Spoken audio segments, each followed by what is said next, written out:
आप सबको रक्षाबंधन की बहुत बहुत शुभकामनाएं। कौन से बंधन की? कौन सा बंधन है? हाँ, ये बंधन तो प्यार का बंधन है, तो जन्मों का संगम है। ये बंधन तो प्यार का बंधन है, जन्मों का संगम है।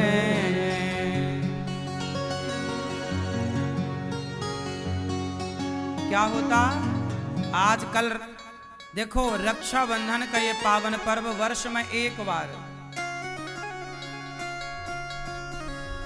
श्रावण मास की पूर्णिमा को यह त्योहार मनाया जाता है। इस त्योहार में विशेषता जानते हैं क्या है? इस त्योहार में विशेषता ये है कि सबसे पहले राजा बलि को माता लक्ष्मी जी ने राखी बांधी, भगवान श्री कृष्ण को माता द्रौपदी ने राखी बांधी। तब से ये परंपरा चली कि हर बहन अपने भाई को रक्षाबंधन के दिन राखी बांधती है। रक्षाबंधन का मुहूर्त कितने बजे है राखी बांधने का आपको पता है? 2:06 के बाद, 2 बजकर जब घड़ी में 2:06 हो जाएं, उसके बाद ही कल आप लोग अपने भाई को राखी बांधिएगा। क्योंकि सुंदर मुहूर्त, सुंदर घड़ी में जब राखी बांधी जाएगी तो रक्षाबंधन में जो बंधन होता है वो कोई सामान्य बंधन नहीं है। वो बंधन आपके भाई की उम्र लंबी करने वाला बंधन है, आपके भाई के यश को बढ़ाने वाला बंधन है, आपके भाई की कीर्ति को बढ़ाने वाला बंधन है। बहन अपने भाई का यश बढ़ता हुआ देखना चाहती है, कीर्ति बढ़ता हुआ देखना चाहती है। क्यों?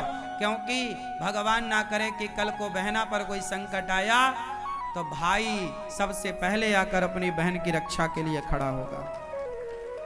कोई खड़ा हो ना हो, पर बहन की रक्षा के लिए कौन खड़ा होगा? भाई।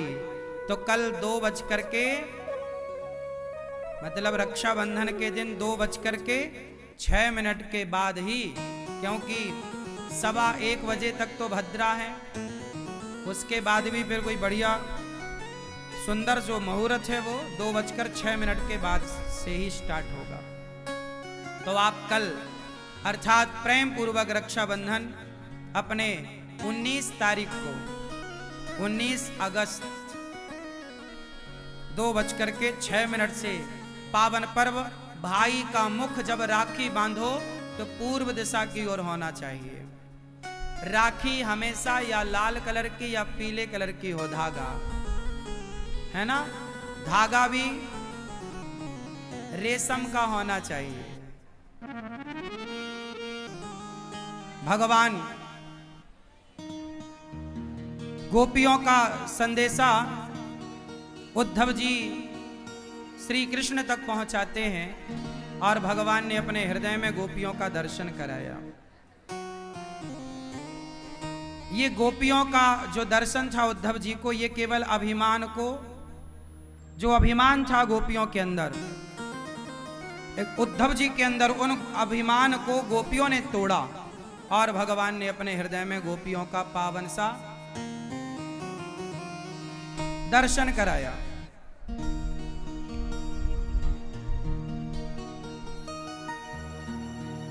भगवान का ये उद्धव चरित्र बड़ा प्रेम से परिपूर्ण है। आप भी प्रेम को समझिएगा। भगवान प्रेम के भूखे हैं, वस्तु के भूखे नहीं। भगवान गोपियों से एक क्षण के लिए अलग नहीं है। ये तो केवल समाज को बताने के लिए कि प्रेम क्या है इसलिए लीला हुई, वरना कृष्ण गोपियों से जरा भी अलग नहीं।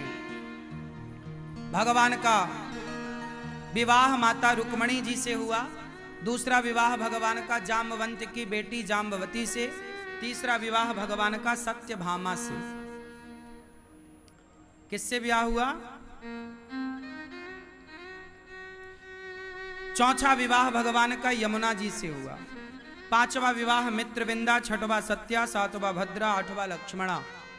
भामासुर नाम का एक दैत्य था। 16,100 कन्याओं को उसने बंदी बना रखा। उन कन्याओं ने कहा प्रभु हमें मुक्त कराइए। तब भगवान ने उसके बंधन से मुक्त कराया और टोटल विवाह हो गए भगवान के 16। उन कन्याओं ने कहा अब हमें स्वीकार करो, हम कहाँ जाएं? तो उनका विवाह हुआ। टोटल विवाह हो गए 16,108। ऐसे भगवान के विवाह, कल मैंने आपको बताया था कि ये वेद की ऋचाएं हैं। 16,000 वेद की ऋचाएं, 108 उपनिषद। और जो कन्याओं को समाज स्वीकार नहीं करता उन कन्याओं को भगवान पत्नी के रूप में स्वीकार करते हैं।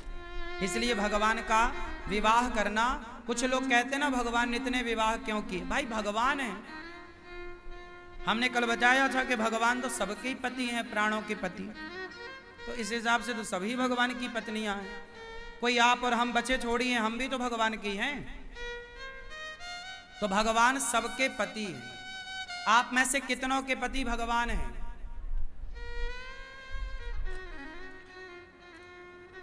भैया आपके पति कौन हैं? मोहन?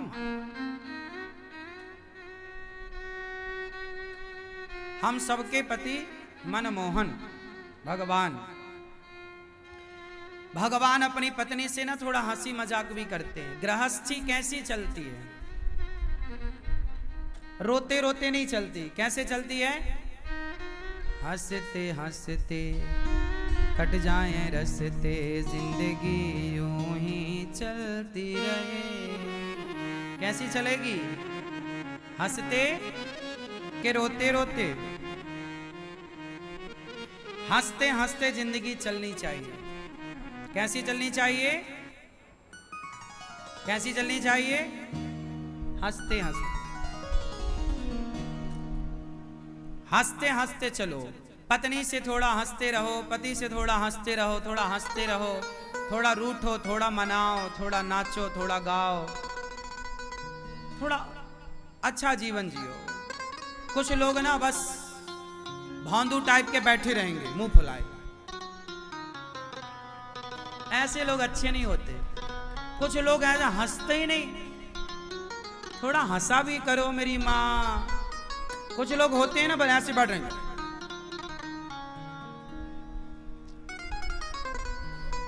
बैठो मेरी माँ जल्दी से। हम सब बंधे हुए हैं ना? फिर से बताओ कौन कौन बंधा हुआ है? किससे बंधे हैं? जिम्मेदारियों से, परिवार से, व्यापार से बंधे हैं। अच्छा अब हम आपको बताएं कि आप लोग कैसे बंधे हैं। बताएं तो ध्यान से सुनो। एक्चुअली आप लोग कह रहे हैं कि हम बंधे हैं। आप बंधे तो हैं, पर आप बंधे किस तरह से हैं वो जरा जानने का प्रयास कीजिए। तो सुनो, एक गधा था। समझ गए?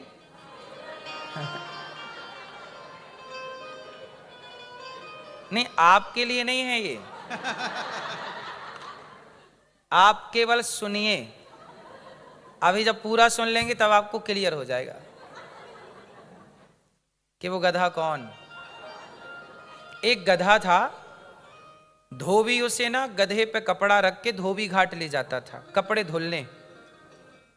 पहले के जमाने में धोबी लोग गधे के ऊपर ही कपड़ा रखते थे और धोबी घाट ले जाके कपड़ा धुल के पीठ पे रख के वापस लाते।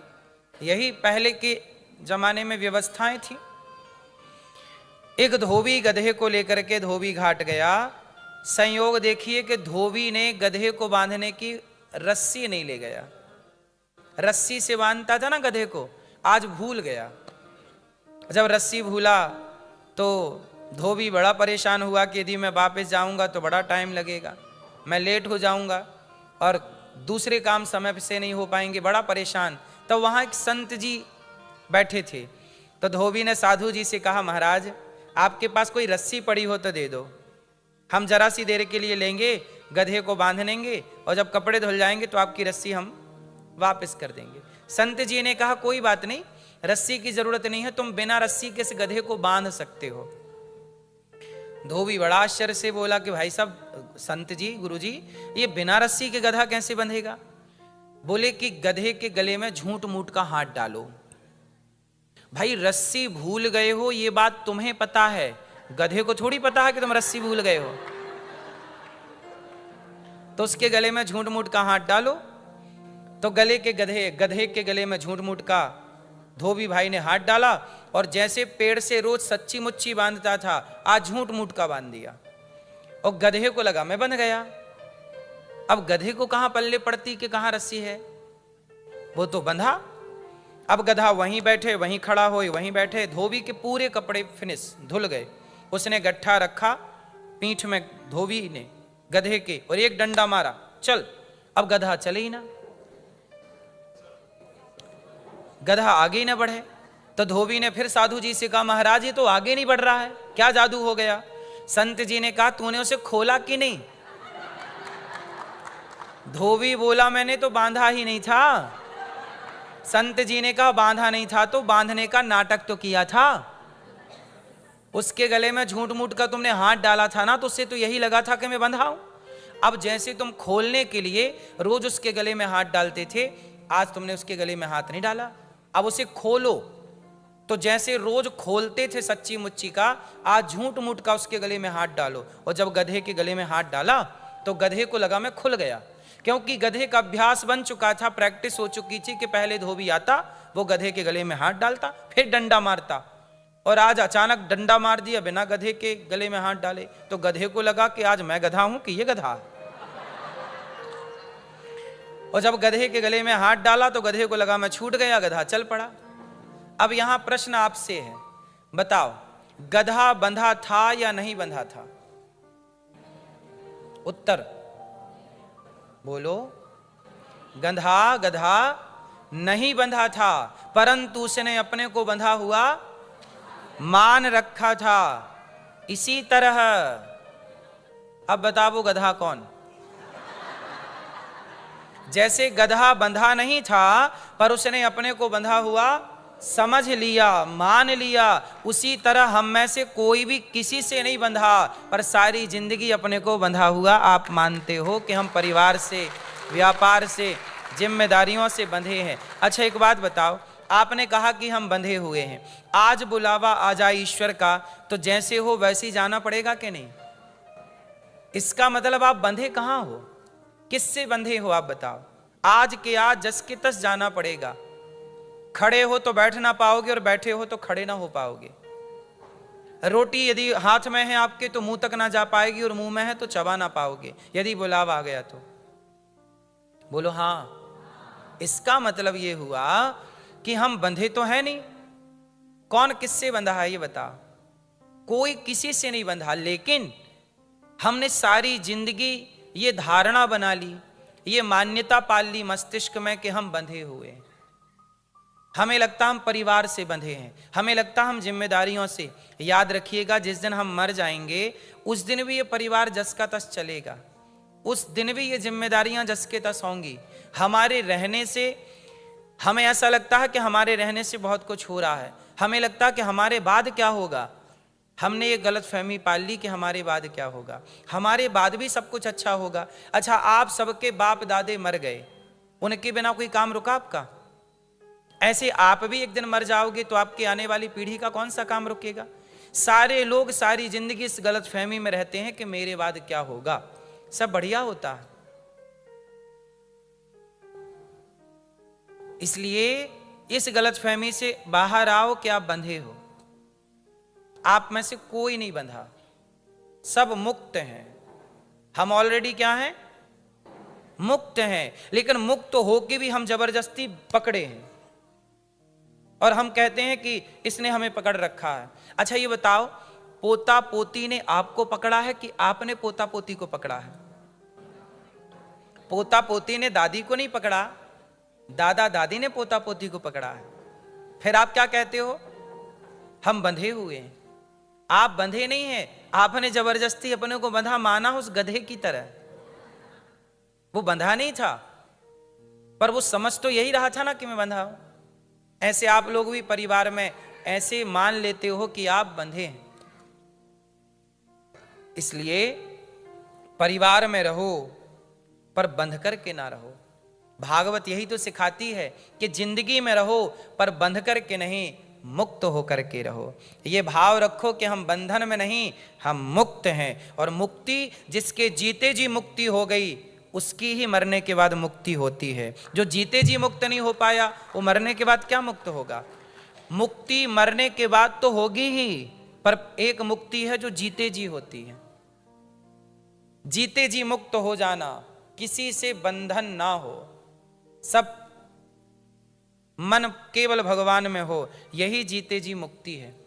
काम करते रहो, नाम जपते रहो, सदा भगवान का स्मरण बनाए रखो, यही मुक्ति है। तो वसुदेव जी भी मुक्त हो गए। तो अब आप लोग बताइए, आप बंधे हैं कि मुक्त हैं? बोलो। देखो, लोग कहते हैं कथा क्यों सुनना चाहिए? अरे कथा ने ही आपको अभी 5 मिनट के भीतर ही मुक्त कर दिया कि नहीं? अभी थोड़ी देर पहले आप ही कह रहे थे हम बंधे हैं बंधे हैं, अब आप कह रहे हैं हम मुक्त हैं मुक्त हैं। हो गई मुक्ति कि नहीं?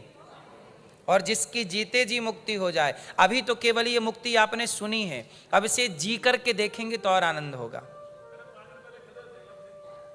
तो अब मुक्त हो करके और अपने मुक्त मन को भगवान के चरणों में लगाइएगा। मुक्त मन को, बंधे हुए मन को भगवान के चरणों में ना लगाइए, मुक्त मन हो। फिर पवित्र मन, मुक्त मन भगवान के चरणों में समर्पित हो। भगवान श्री कृष्ण को लेकर के चले, उत्सव चालू हुआ।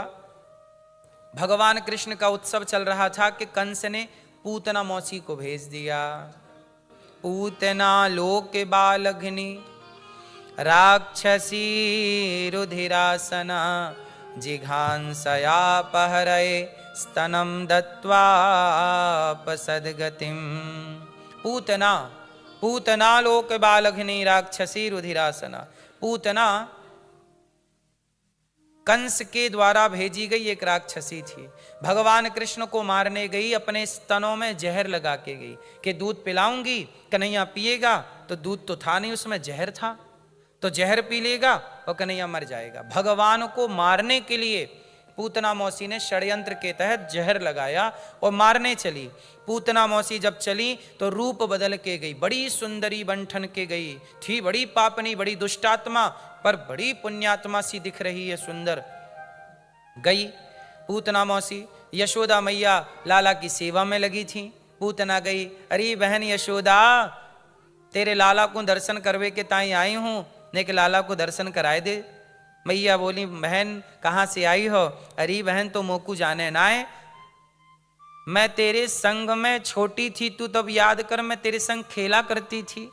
अब यशोदा मैया लंबी उम्र की हो गई, कहाँ बचपन का वो मिलना जुलना याद हो। अच्छा बहन, बड़ी कृपा करी। अच्छा यशोदा, तेने सुनी ना है? कहा सुनी बहन? अरे मैं जा लाला को दूध पिला दूं, वह लाला अमर है जाए, मेरे आंचल में अमृत है। अच्छा, तो बहन नेक मेरे लाला को भी नेक अमृत पिवाए कि अमृत अमर कर दियो। तो मैया बोली कि ले मेरे छोरा को भी। कहाँ तेरे छोरा? वो पालने पे खेल रहे हो है, मैं तो को पानी की व्यवस्था करूं, दूध दही की व्यवस्था करूं। मैया तो वाकई अतिथि सत्कार में लग गई।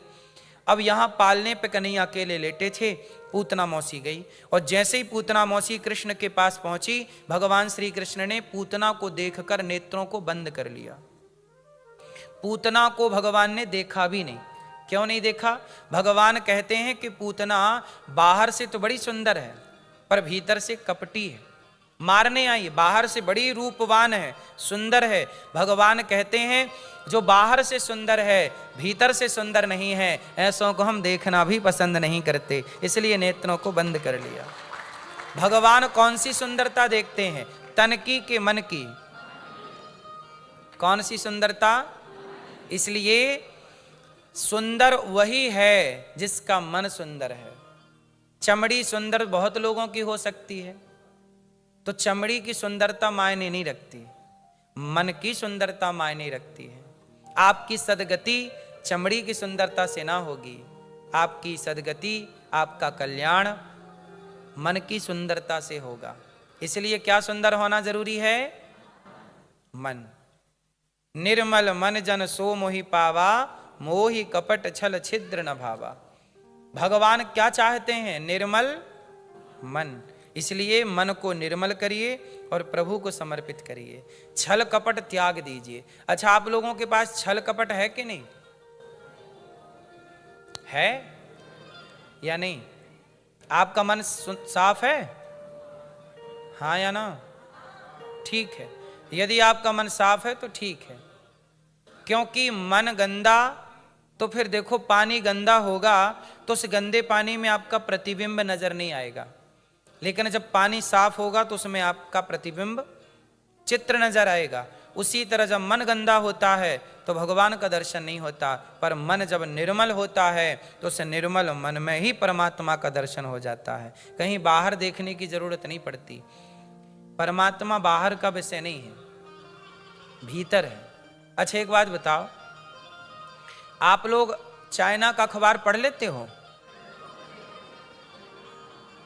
नहीं? क्यों नहीं पढ़ते? क्योंकि चाइनीज भाषा हम सबको नहीं आती। अच्छा, आप इंग्लिश का अखबार पढ़ लेते हो? हाँ। हिंदी का अखबार पढ़ लेते हो? क्यों? क्योंकि हिंदी आती है, क्योंकि इंग्लिश आती है। अच्छा, एक बात बताओ, इंग्लिश अखबार में लिखी है या आपके भीतर है? भाषा बाहर होती है कि भीतर होती है? उत्तर, भाषा, कोई भी भाषा, XYZ, कोई भी भाषा, भाषा बाहर होती है कि भीतर होती है? हाँ। यदि भीतर है, आपके भीतर इंग्लिश है इसलिए आप इंग्लिश का अखबार पढ़ सकते हैं, आपके भीतर हिंदी है इसलिए हिंदी का अखबार पढ़ सकते हैं, आपके भीतर चाइनीज नहीं है इसलिए चाइना का अखबार नहीं पढ़ सकते। तो आपको क्लियर है कि भाषा कहां होती है? भीतर होती है। जब हम पढ़ते हैं पहली बार, हमें माँ जिस भाषा में बोलती है, इसलिए भाषा को क्या नाम दिया गया? मातृभाषा। मातृभाषा क्यों? पितृभाषा क्यों नहीं होती? अच्छा बताओ, मातृभाषा क्यों होती है, पितृभाषा क्यों नहीं होती? बोलो। क्योंकि बच्चा बाप की भाषा नहीं बोलता, बच्चा हमेशा मां की भाषा बोलता है, क्योंकि मां के पास ज्यादा रहता है, इसलिए मां की ही भाषा बच्चा बोलता है, इसलिए उसे क्या बोलते हैं? मातृभाषा। तो मातृभाषा बचपन से सुनते सुनते वो भाषा बच्चे के कहां बैठ गई? बोलो, अंदर बैठ गई, भीतर बैठ। और वही भाषा जब उसने स्कूल में पढ़ी तो वो अक्षरों का बोध कर लेता है। फिर अखबार सामने आए